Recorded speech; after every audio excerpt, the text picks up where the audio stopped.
Hello, and welcome back to Baby Alice's Stories. We now return to Eve by Iris Johansen, Chapter 10. A number she didn't recognize. Unknown number. Why get so tense? It could be a marketing or sales firm. She punched the button. Eve Duncan. You sound very curt and businesslike, but then you always were a no-nonsense woman in some areas. The breath left her body. She closed her eyes, struggling for control. John Gallo. I can almost feel your shock. His voice was mocking. But I don't understand.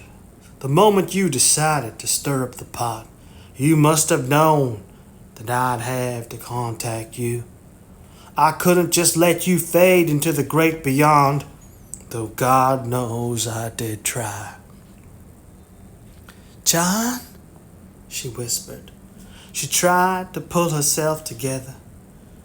You're damn right I'm shocked.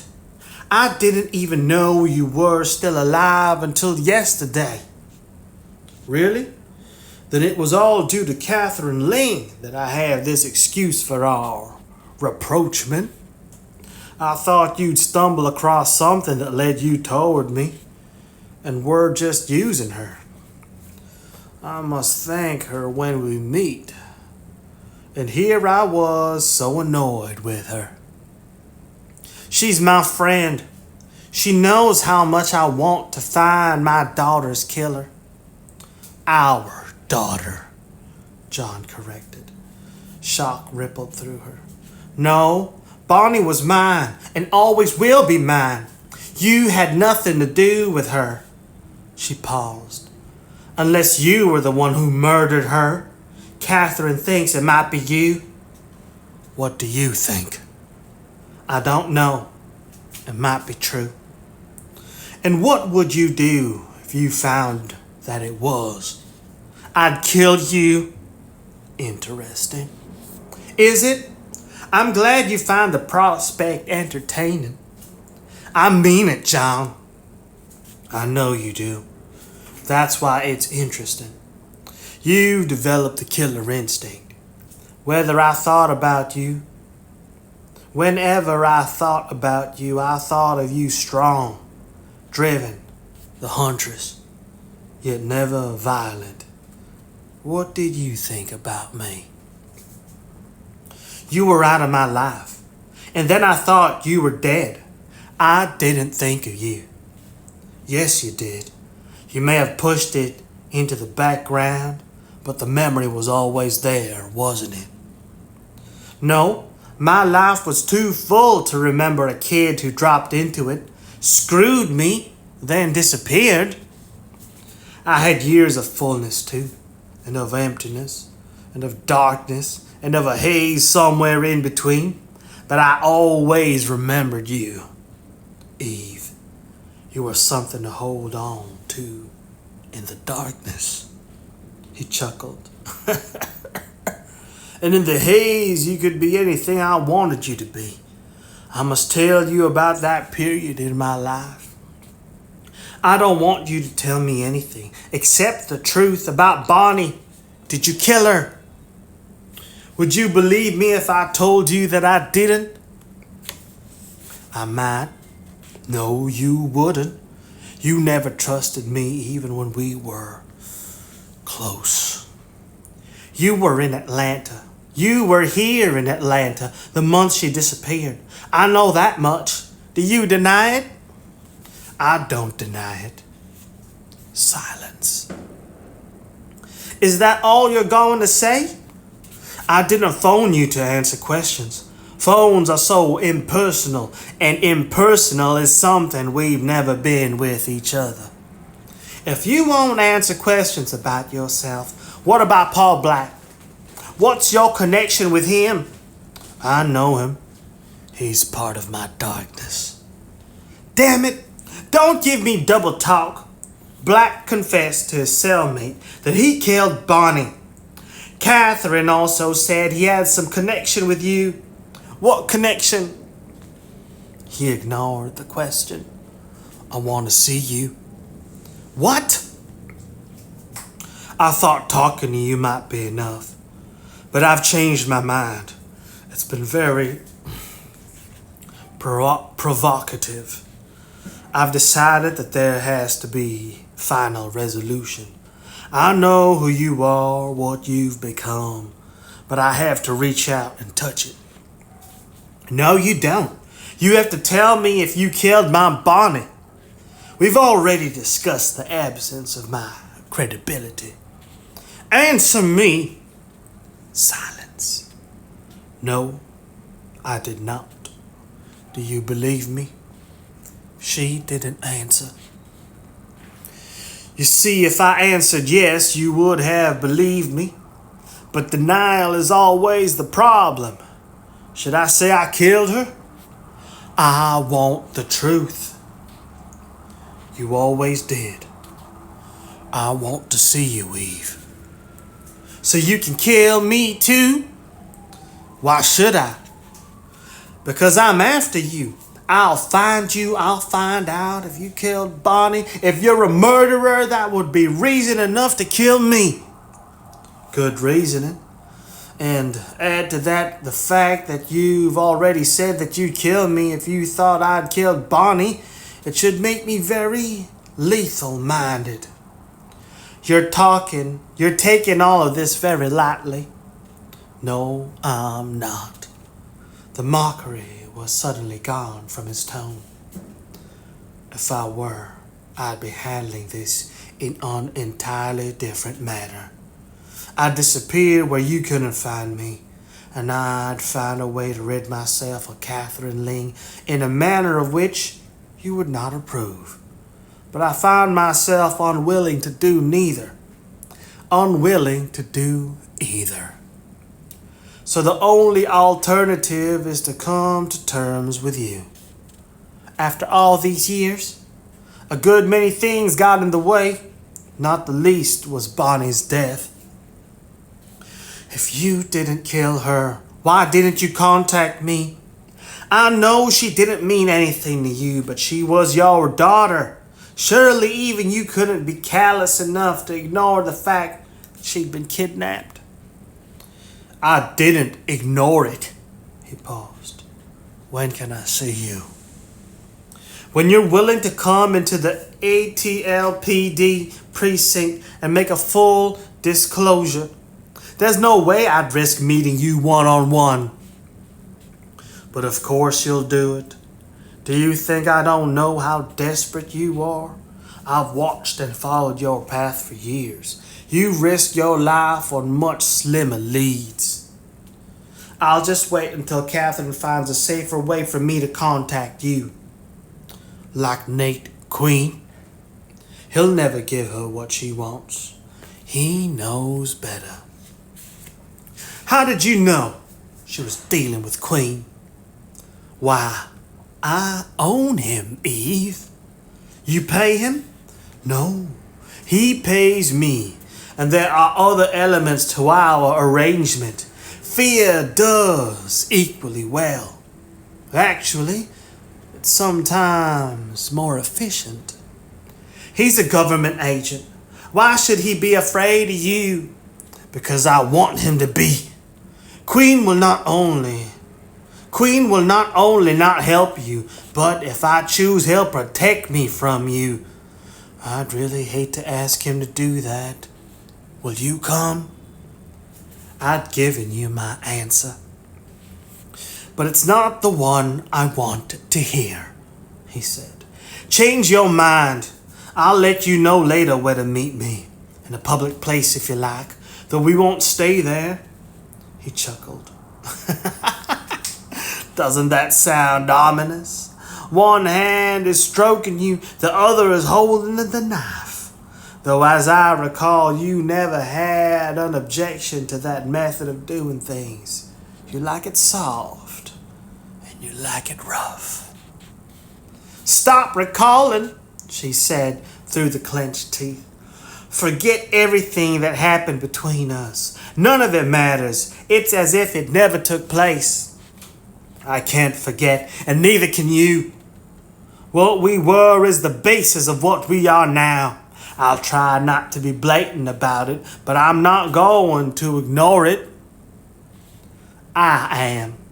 She was silent a moment. If I do come, will you talk to me? Will you tell me what I want to know? You're actually expecting me not to lie to you. You never lied to me before. You see, you can't ignore our history either. I could have changed. I have changed. Will you tell me what I want to know? I'll tell you some things you want to know. I don't promise to confess all of you. I don't promise to confess all to you. Confess? She jumped on the word. Do you mean confess that you killed Bonnie? Confess is just a word, though it does bring up thoughts of courtrooms and church confessionals. I suppose I might indulge myself by cleansing my soul of a few sins. Do you know, I don't believe I'd mind using you in that way. Very odd. I haven't felt the need of sharing my sins in a very long time, perhaps never. Don't you find that unusual? There's only one confession I want to hear from you. Then step into my web. No one ever said that I was without guile. There's no telling what secrets I may tell you. He chuckled. Though don't tell Queen I said that. He doesn't like the idea of my telling secrets. He may lose his sense of judgment and decide you're a threat too. Evidently, you're the threat. I never said that I wasn't one, but I've always been honest about it. I even warned you, Eve. Yes, that was true. And she had ignored it and gone headlong into an affair with him. What an idiot she had been. You're thinking that you would never make this mistake today, John said. You never know. My phoning you is probably a mistake, but I couldn't resist. Every now and then I have a lapse and just go for it. Why? There's an excuse for acting without thinking when we were that young, but all that's behind us. We have responsibilities and knowledge of our consequences. We don't have the right to go for it. I have the right to take whatever I can take. It's an integral part of my personality. One of my personalities, anyway. Queen will tell you that I probably have several swirling about, causing turmoil to him and everyone else. What are you talking about? Ask him. He'll be delighted to tell you about all my little foibles. He thinks I'm crazy. Eve felt a chill. And are you? He was silent a moment. Yes, occasionally, he added mockingly. But don't let that keep you from renewing our acquaintance.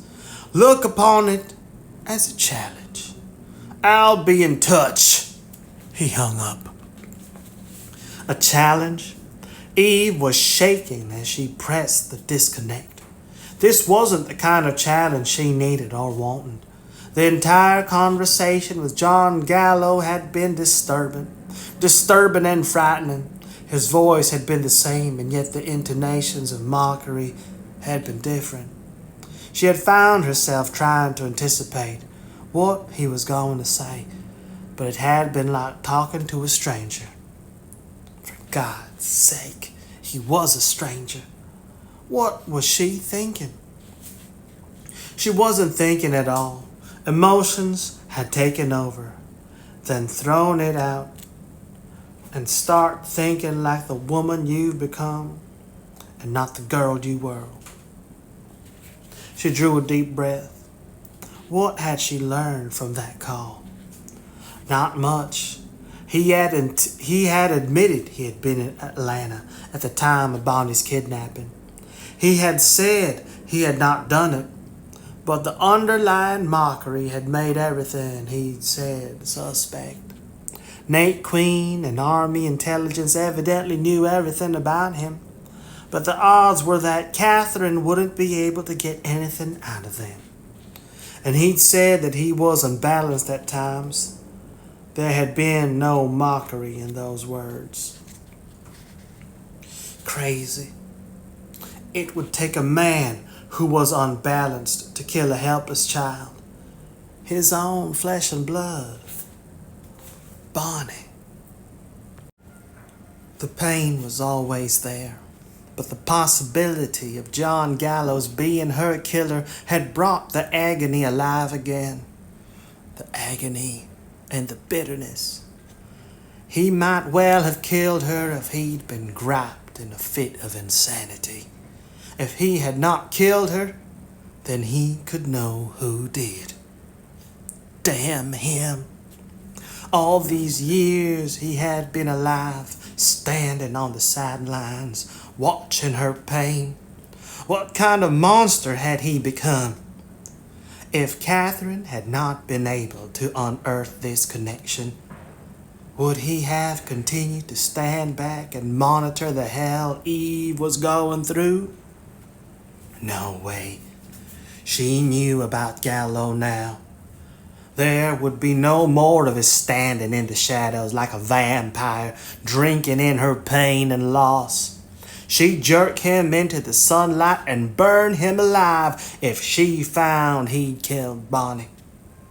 She pulled out her phone and dialed Catherine. I just talked to John Gallo on my cell. You're going to find it hard as hell to find out anything from Nate Queen. Gallo says he owns him. I believe him. Shit. But Gallo wants me to meet with him somewhere public. Why? I don't know. I can't be sure. He says he wants to resolve our relationship.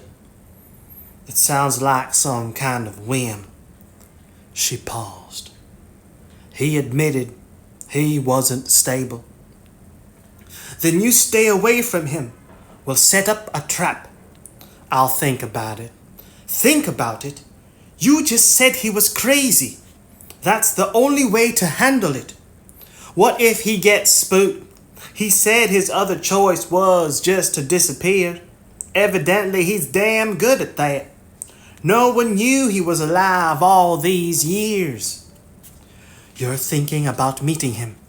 He may have killed Bonnie, or he may know who did.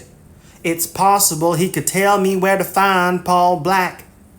I'd lose all of that if I blow this chance. That's not all you could lose if you meet Gallo. He felt safe before. You're a threat to him now that you know he could have killed Bonnie. I can't blow it, Eve repeated. Stay where you are. I'm coming back to the cottage. Catherine to the rescue? I didn't say that I'm meeting him. He didn't even set up a place yet. I know you. I'm tempted to call Joe and tell him to... No! No threat to Joe. The hint that John Gallo was unbalanced had made the danger even more clear. If Eve was going to take a chance, it would not be with Joe's life. Joe can't be involved, Catherine. I'd keep you out of it too, but there's a chance that you'll be able to find out more from Nate Queen. We need all the help we can get. I'm having trouble getting anything but double talk from Gallo. Then it's a waste. Stay away from him. She wanted to stay away from him. It wasn't possible. I'll try to keep in contact with you. I'm on my way. Catherine hung up. Definitely Catherine to the rescue, Eve thought. Well, she would deal with her friend when she arrived. Catherine was at her rental house in Louisville, Kentucky. That meant that it would take her at least 4 or 5 hours to reach the cottage, unless she took a helicopter.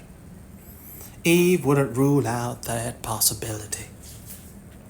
At any rate, she'd better marshal her arguments and start making plans to avoid Catherine's machinations. The FedEx truck was coming down the lake road to the cottage. First things first. She'd set up the skull that the Austin PD had sent her and start the initial measurements. There was no reason to neglect her job because her personal life was suddenly in such chaos. "You have my package?" She came down the steps as the truck stopped. "I'll take it. I have to sign for it as usual." "Yep."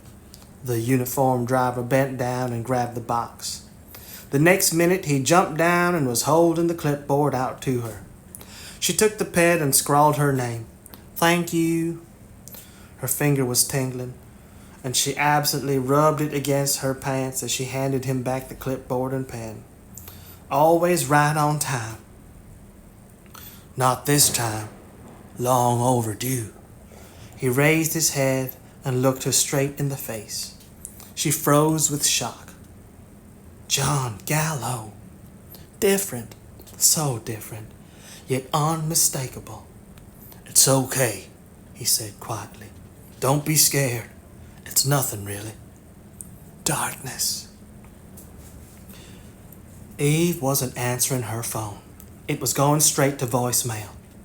Not good. Catherine frowned as she pressed the disconnect. There was a possibility that Eve might be ignoring her call to avoid an argument. But that wasn't like Eve. She had no problem with confrontation. She tried to call again. Same result. Okay, bite the bullet. Eve might not be pleased with her, but Catherine wasn't going to go against instinct. It had saved her neck too many times to ignore it. She dialed Joe Quinn. "Catherine," she said when he answered. "Are you at the precinct?" "Yes." "Do me a favor. Call Eve. See if she answers. I need to know if she's just not answering my calls." "And why would she do that?" "Because I'm pushy and she doesn't want to be pushed. Just do it, okay?" Joe hung up. He called back 2 minutes later. "What the hell is happening?" She didn't answer. "I called 3 times. His voice was harsh. "Voicemail. Why were you pushing her?" "I'm in my car on the way to the lake cottage, but it will be several hours before I get there. Go home and check to make sure everything is okay." "Why shouldn't it be?" he asked. "Damn it, answer me, Catherine!" John Gallo called Eve. He wanted to arrange a meeting.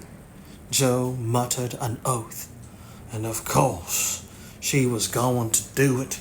"You know, Eve, the chances are good. She thinks she should handle this herself." "I know. She wouldn't listen to you.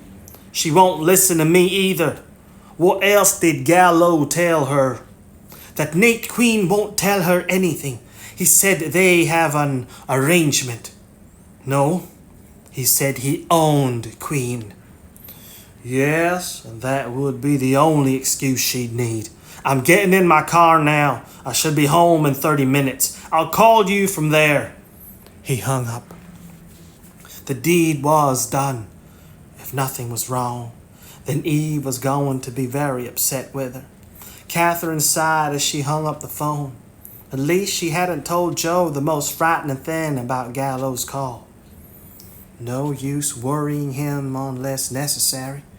Now all she could do was wait for Joe's call. The call came 40 minutes later.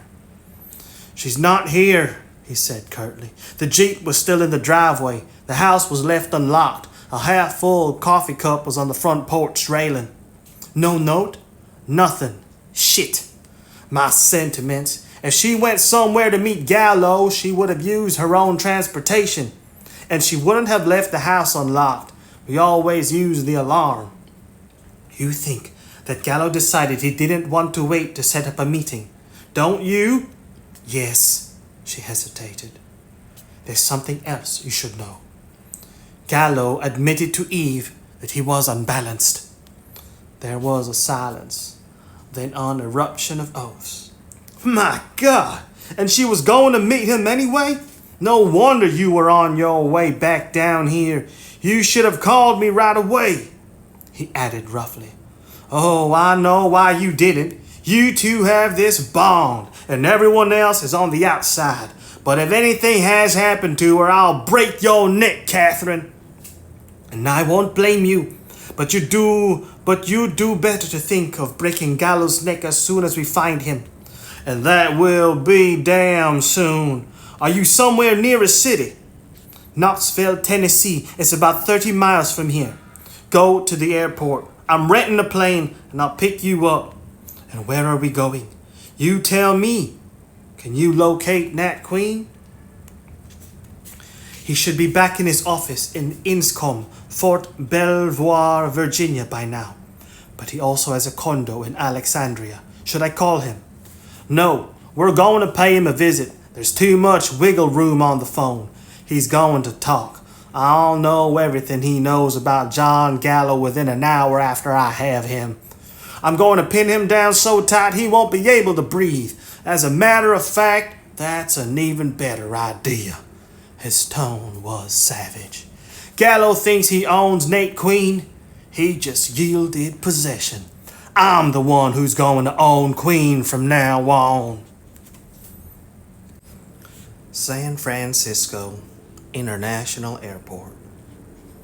The gate area was crowded, and Paul Black was barely able to get a seat at gate 2. He would rather have been at gate 1. From where he was sitting, he could see a little girl of 7 or 8 standing next to a flight attendant. She was pretty, brown-haired. She was a pretty, brown-haired little girl. Her hair pulled back in a blue ribbon. Her face was eager, her eyes shining. A first flight.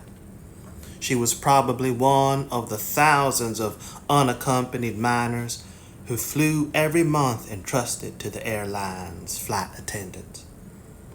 The flight attendant seemed to be in her early 20s and was chatting with the man next to her when the little girl was going toward the donut stand in the center of the gate area. It would not be easy, but it would be possible, he thought. Train stations, bus stations, airports were all prime areas to make contact. Airports were a little harder, but that only made it more interesting.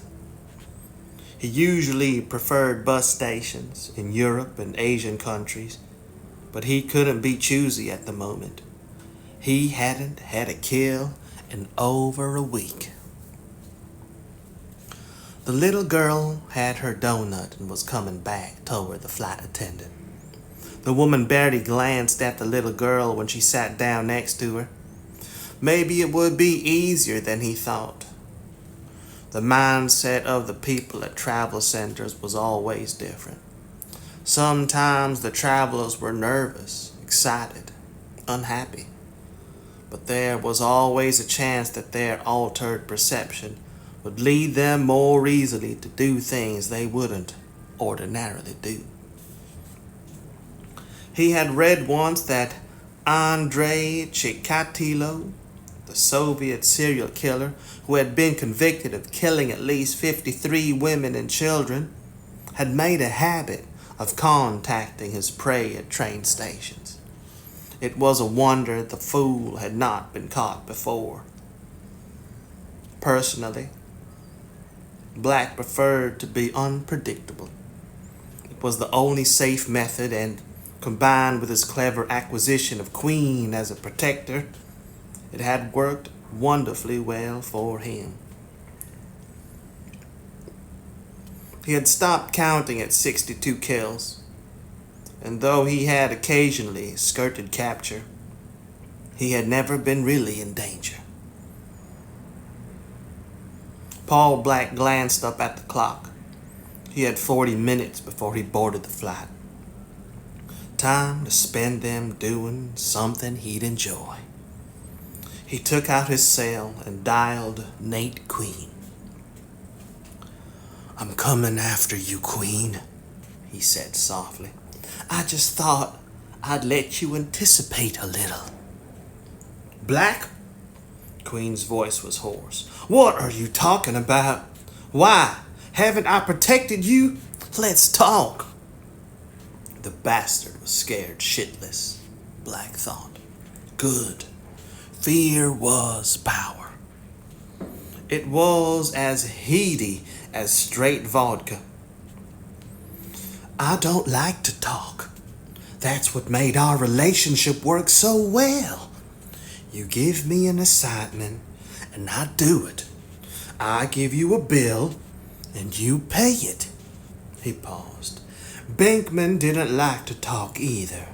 He just wanted to kill me and walk away. You shouldn't have sent him, Queen."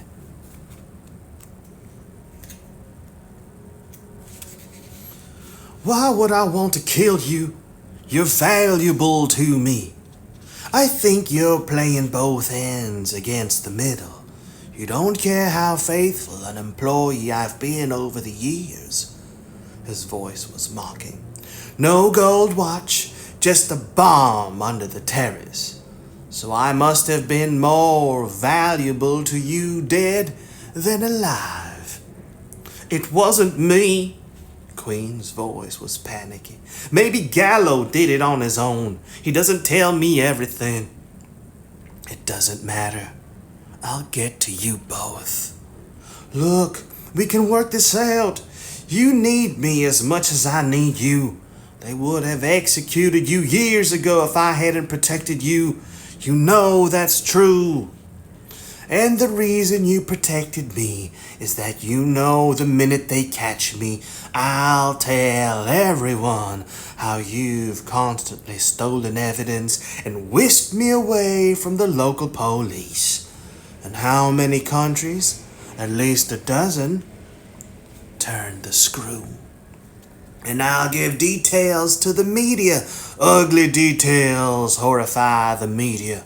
You're so uncomfortable in your cushy job, just waiting to retire and tap all the money you've stolen and go to some Caribbean island. That dream would be blasted to hell.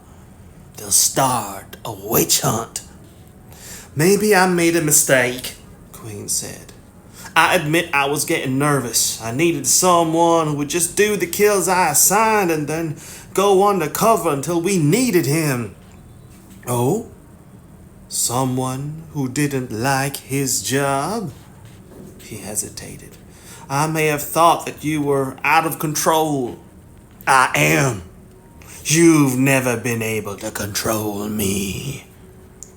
The little girl at Gate 1 was wandering away from the flight attendant again. Black felt tension grip him. It was too tempting. The challenge, the possibility, the hunger. "Give me another chance," Queen said. He jerked his attention away from the girl. "Why now?